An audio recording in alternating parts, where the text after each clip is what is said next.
Hello Year 9, welcome to Term 4, and this is our last topic for the year.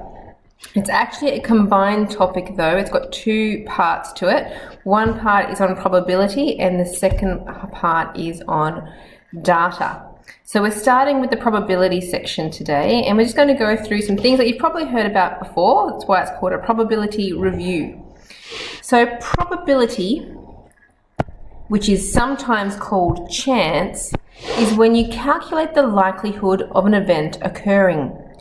Probability answers lie between 0 and 1, and we normally write our probabilities as fractions.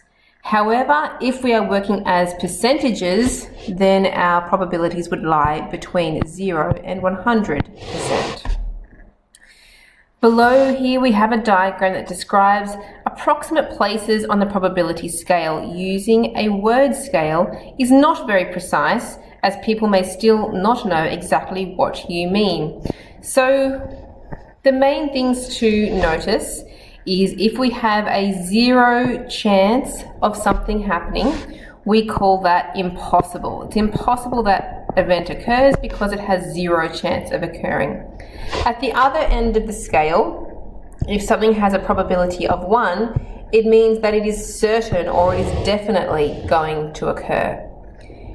Straight in the middle, an even chance is when you have a 50% chance, or as a decimal, that's a 0.5 chance of something happening. And then between there, so between 0 and 0.5, you have all the unlikely. So you have highly unlikely, very unlikely, unlikely, less than even chance. But everything in between here is some version of unlikely for it to happen.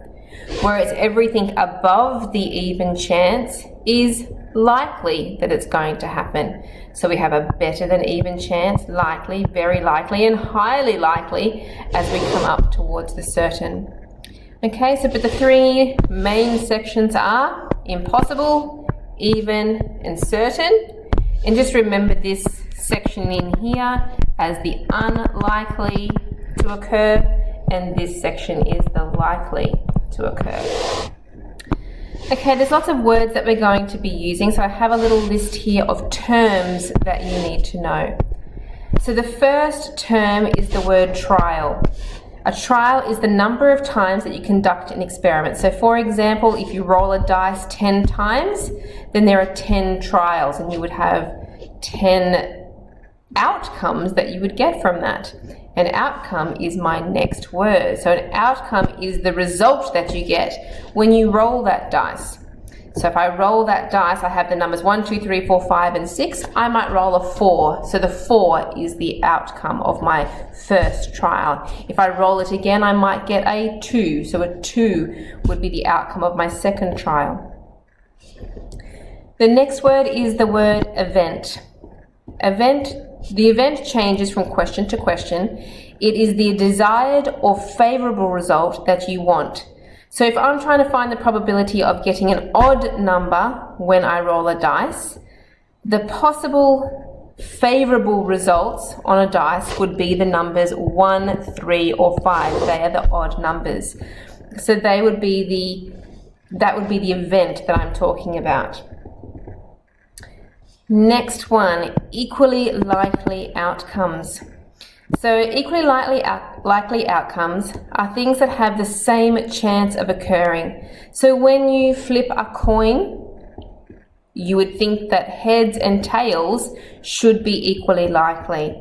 Okay, also when you roll a dice, each of the numbers on a dice should be equally likely, unless something has happened to it to sabotage that, like you've got a weighted dice or something like that. An impossible event is something that cannot happen, absolutely not, never, ever, ever, and it has a probability of 0. We talked about that up the top with our little diagram. A definite event means that something must happen, which means that it has a probability of 1 or 100% if you want it as a percentage. Sample space. We give this the letter S as a symbol to use for sample space. It is a list of all the possible outcomes of when you do an event.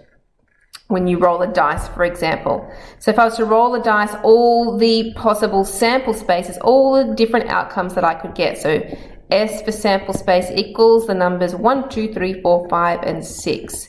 And that is how we write sample space. We put those big funny brackets around the outside and we put all the outcomes inside. There's another example there, which is the sample space for flipping a coin. And that is S for sample space equals, you use the big curly brackets, and when you flip a coin you could either get a head or a tail. So that's what's been written inside the brackets. The last term is the word complement. The complement of an event is the probability that A does not occur. So if I found the probability of rolling a 6 on a dice, the complement would be not rolling a dice. So it would be everything else. And there is a little formula here for that. If I want to find the probability of not getting something, all I have to do is 1 minus the probability of getting that result. All right, I'll be showing you how to do that in the examples. All right, so over the page, on page 3, examples. A letter is chosen at random from the statement, I love mathematics, okay? So they're all of our letters, what I've highlighted just there. From what I've highlighted, we want to find the probability of getting the letter M. So this is how we write our probability questions. P stands for probability, and in the brackets is what I want the probability of. So I want the probability of getting the letter M. That's what that means. Now to find the probability, we need to count how many M's are in that statement. So when I look, I have M here and M there. There's 2 M's. So that means the probability is going to be equal to 2 out of, I need to know how many letters are there in total. So I count them up. 1, 2, 3, 4, 5, 6, 7, 8, 9, 10, 11, 12, 13, 14, 15, 16. There are 16 letters. So that means the probability of getting an M is 2 M's out of 16. And then you can use your calculator to simplify that, which simplifies to be 1 over 8. So to simplify that on your calculator, you just type in the fraction and you press your equals button.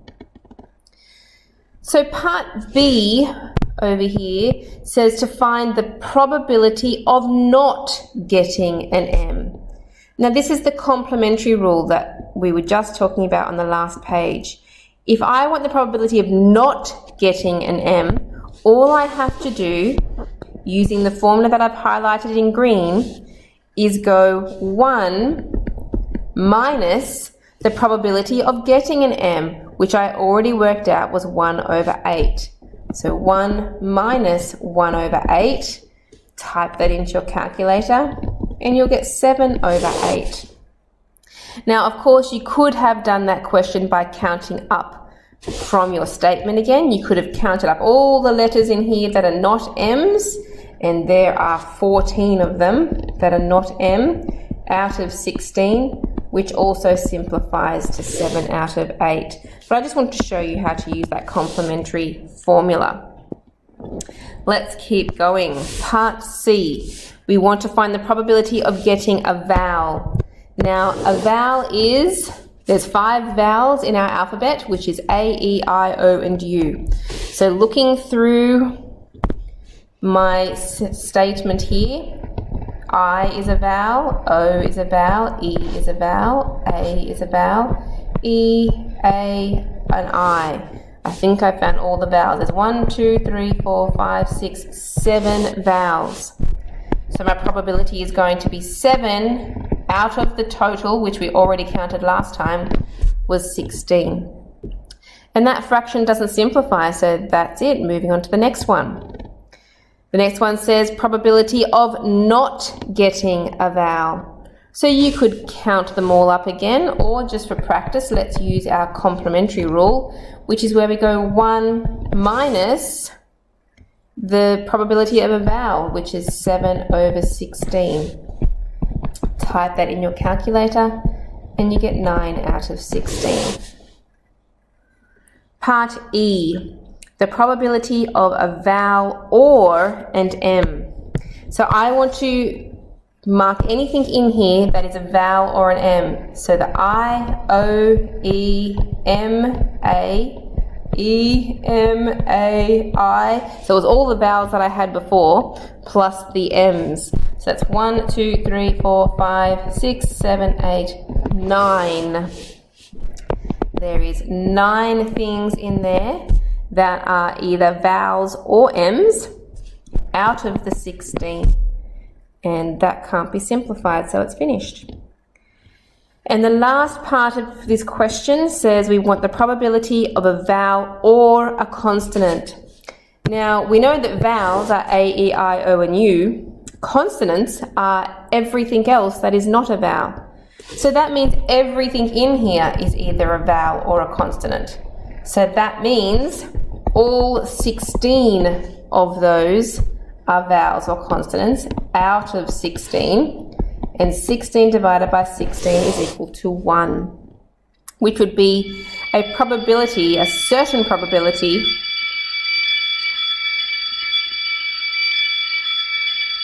just waiting for the bell, sorry about that. It would be certain that you would get either a vowel or a consonant. All right, question 2.